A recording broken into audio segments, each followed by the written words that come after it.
Not a problem. Welcome back to these guys. It's a lot of things have changed since the last time we've been here. It hasn't even been that long, but you've got a computer now. I've got a book. You're drinking cookies and cream ice cream. And this thing's in the middle. Yeah. We're throwing people off. Freaking everybody out. We have that new logo. New logo. Yeah. And we have a new format. New format. What are we talking about today? A lot of things. We're talking about multiple things for once, all of which we think are interesting, all of which we think are kind of pressing. Yep. You know? We got Justin Trudeau. We're going to be going over him. We're going to be going over cosmic disclosure, extraterrestrials, all that sort of stuff. And then we're going to be going over sugar and the health effects of that and like all that whole... Yeah. We also have a challenge for you, which we'll get to in what, like maybe 5 minutes? Maybe. Just stay tuned and you'll find it.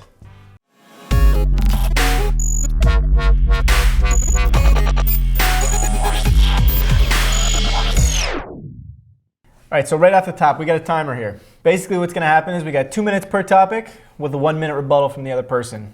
Why don't we get things started right now? I press start. Okay. You hit that first topic. It's already started. Look at that. Seconds have gone by. The first thing I want to talk about is, as Joe mentioned before, a little bit of the Justin Trudeau situation. For those of you who don't know, recently named the new Prime Minister of Canada, 23rd one. He's the son of a former Prime Minister of Canada, Pierre Trudeau. Yeah. You know, cool guy, getting people fired up, doing some bold things. You know, he's done some things that I think are great. You can't deny them. They seem like positive steps. They've definitely invigorated people's interest in politics in the country of Canada. The whole thing with the gender equality on his cabinet, you know, can't argue that. That's a cool thing to see. You know, it is 2015, as he says it, you know. Because it's 2015. As he says. He's very charismatic. He's got that whole thing. He's been witty and kind of calling out Putin and stuff like that with everything going on there. And I think that it's kind of, the thing I really want to point out is how this kind of resembles what happened in the United States with Obama. It's 2015. There's a little bit of a parallel there. You have this charismatic, good-looking, charming guy coming in, making some bold moves off the top, doing some things that are very agreeable, very like, you know, hoorah, this guy's bringing in change. And sure, they did do that, but as we've seen with Obama, it hasn't all been peaches and cream. Peaches and cream. Right. You know, there's been some issues along the way, and I want to inspire people to be a little bit more critical of what's going on. It's good to be excited. It's good to, you know, appreciate some of the steps that have been made by Trudeau since he stepped in, but to also see that this could just be the sugar coating on a bit of a darker substance to the actual thing itself. Yeah. You know, because I just can't help but see the resemblance between this and what tends to happen when new people come into power. And I mean, at the very least, it's cool that it's invigorating people's interest in politics. I mean, if I think back to American politics when Obama first came in, it sparks people's interest so much so that an entire TV series on Netflix was now suddenly designed based off of American politics. And it's been wild. House of Cards is what I'm talking about. So that's how much politics became popular just by bringing in the same thing. It kind of seems like the same approach. I think people need to be more critical. 5 seconds. I'm already done. Get rid of it. Go ahead. Wipe it. Reset that. Yep. All right. So first thing, I mean, you mentioned gender equality. You mentioned, you know, the cabinet thing and all this sort of stuff that was going on. Where now you're seeing like a mix of different races and religions, which is all great. I do think these are great steps. But like you mentioned with Obama, we're focusing on a lot of things that at the end of the day aren't like the core of like what things are going to be all about. Like that's what I'm waiting for. That's what I'm excited to see. The fact that we're focused so hard on the things of like, oh, you know, like for when Obama, you know, obviously the fact that he was African American was a huge part of him becoming a president. But like, why are we focusing on these things that like, you know, are more so just kind of like just surface level publicity stunt type thing? Let's get to the real meat here. And that's what I'm waiting to see from Trudeau. You know, do I think, you know, he's going to be a bad guy? I have no idea. I do know that at the end of the day, corporate still runs politics. That's the bottom line. So until we get to that point where we're actually seeing what's going on, we can't forget and lose sight of the fact that corporations still run politics. Okay. That's a bold way to finish there, you know? That's pretty good.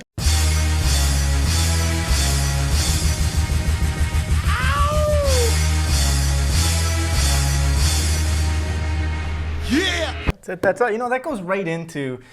Hit it. That goes right into cosmic disclosure. Yeah. Okay, so here we are now. Extraterrestrials a little bit here. If you don't know what cosmic disclosure is, it's a program put out by Gaia TV. We got David Wilcock and Corey Good. David Wilcock, if you know who he is, wicked dude, has a lot of great information. You know, Corey Good, someone that not a lot of people knew about. Basically, what Corey Good is, he's an intuitive empath who was part of the MyLabs program since age 6. Now, if you don't know what MyLabs is, it's a program that abducts people for the purposes of indoctrination and training for Black Ops programs. So it's actually a military program. It's not like abduction in the extraterrestrial sense, it's abduction in the sense of training people for Black Ops programs, which are basically programs we don't hear a lot about, like when you hear the black budget and when you hear these things and when people say, oh, there's technologies in the Black Ops world and all this sort of stuff.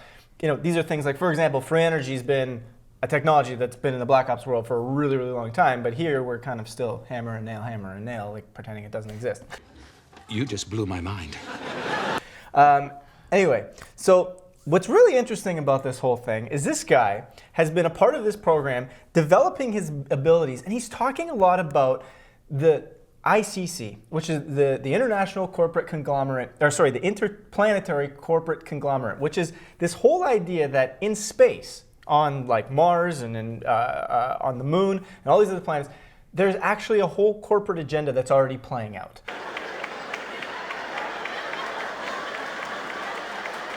And he talks about meetings that go on, he talks about structures that are up there, he talks about all this really cool and interesting stuff. Now, we can go all day on what Corey Good talks about. What I'm going to suggest is just go to Gaia TV, grab a subscription and watch it.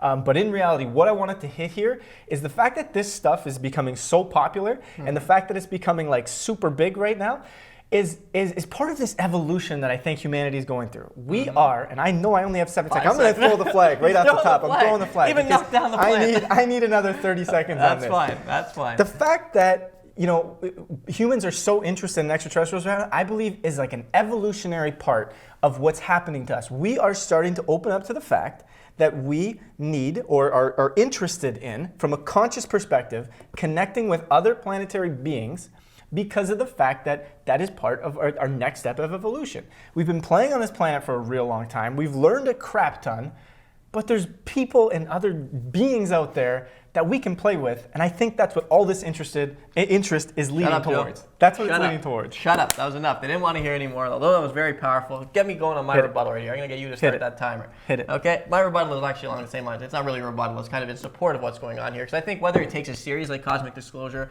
or whether it takes reading some cool article on a great website such as Collective Evolution or any other medium whatsoever, it's kind of time now more than ever that this stuff needs to be looked into. As you mentioned, I've seen you mention a very famous quote. Mm-hmm. It's that UFOs and all this stuff, it's not a fringe topic anymore. Not a fringe topic. UFOs being like this fringe topic, I don't think is fringe anymore. And this is not a fringe topic. This stuff's out there. And what I feel more than anything is that we seem to be on the cusp of public disclosure that everyone is going to recognize. And you're done.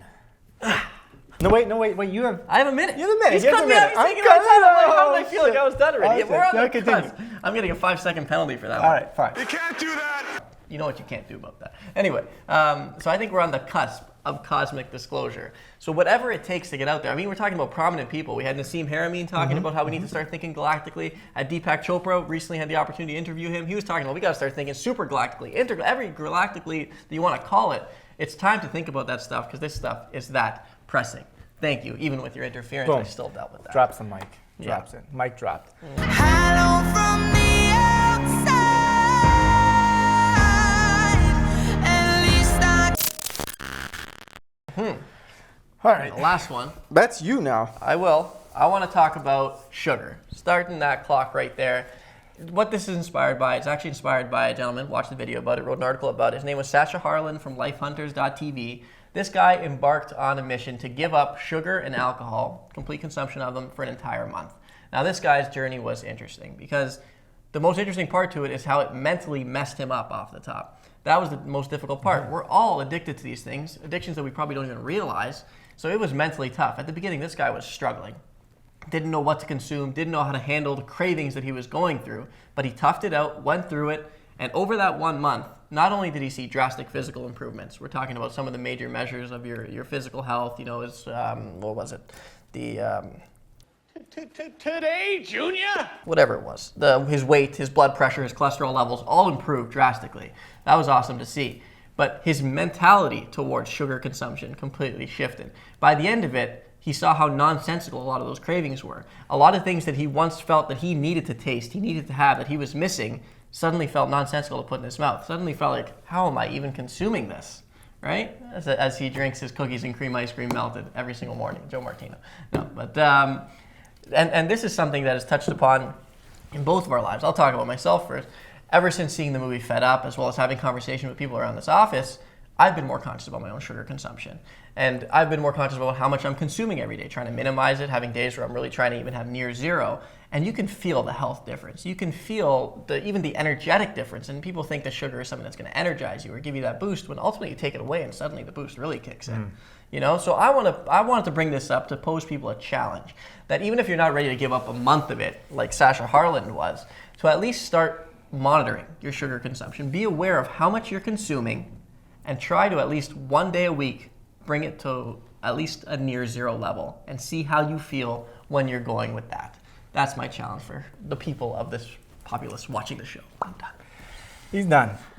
You know, off the top, this is actually a sugarless beverage right here. I don't believe you. We got water, protein, and hemp seeds. You're eating into your time. Vegan protein. Yeah. No problem. Delicious.